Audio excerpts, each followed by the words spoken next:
to the Klan's horrific criminal acts, homicidal raids, torture, mutilation, and rape, as outrages, a word which today lacks the frightening impact that it universally had then. Some other terms may also be disturbing. Certain words that are rightly repellent today were not only commonplace, but ubiquitous then. And not only in the former Confederate South. Southerners and Northerners alike casually used crude racial slurs in published writing, court testimony, newspapers, and ordinary speech. I believe that in order to fully understand the thinking and actions of Americans of a century and a half ago, we must hear them as they spoke and wrote, whether on the floor of Congress, on street corners, or in the dusty and, for Black Americans, extremely dangerous hamlets of the South. The most polite term for Black Americans in the Reconstruction era was colored, the norm for virtually all Blacks and their white allies. Negro was also widely used and regarded as respectful and inoffensive. Black was somewhat less common and often, but not always, carried a slightly disdainful connotation. Today, we know the organization that lies at the center of this story as the Ku Klux Klan, or simply the Klan. Americans of the 1860s and 1870s wrote of it in a myriad ways. For example, Ku Klux, Ku Klux, Kluxers, Ku Klux, and other variants. Except where I am quoting contemporary writers and speakers, I have generally hewed, for simplicity's sake, to present-day usage. Preface. Graham, North Carolina.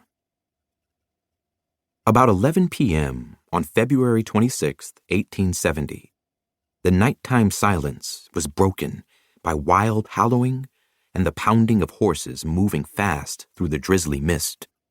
Their riders wore white gowns and masks, and they surrounded the small frame house where Wyatt Outlaw lived with his small children and elderly mother.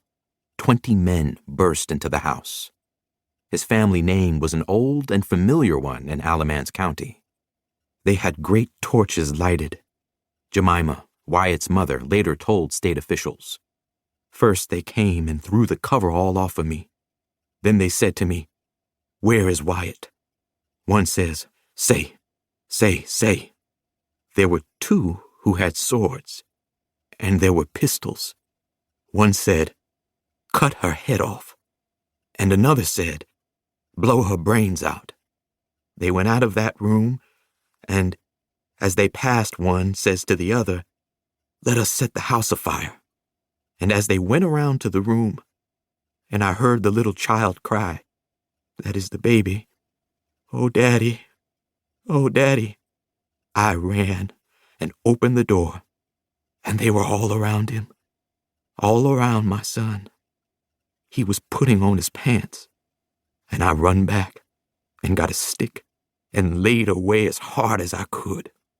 They jumped on me, they did, 3 of them, and stamped me, and I arose 3 times, and they knocked me down. After they stamped, they said, "God damn you, you strike a white man." And they stamped me 3 times in my breast, and on my head, and arms, and then I hollowed for murder, and they went off with him. They hollowed like geese, and they went hard as thunder riding. Wyatt Outlaw was about 50 years old that night, a light-skinned man of mixed race, a mulatto in the parlance of the time, with black wavy hair and beard, an earnest manner, and a notably bold, self-confident gaze. He had escaped slavery in 1864, made his way to Union lines and enlisted in the cavalry, and served with it through the end of the Civil War and for a while after. When he came home, he opened a woodworking shop where he repaired wagons and made coffins, and managed a sort of informal tavern where white and black working men gathered. He was counted among Graham's small black middle class and quickly gained a reputation among freed people as a man who knew things, who could speak with confidence, who could persuade, a natural leader. In 1866, he had represented Alamance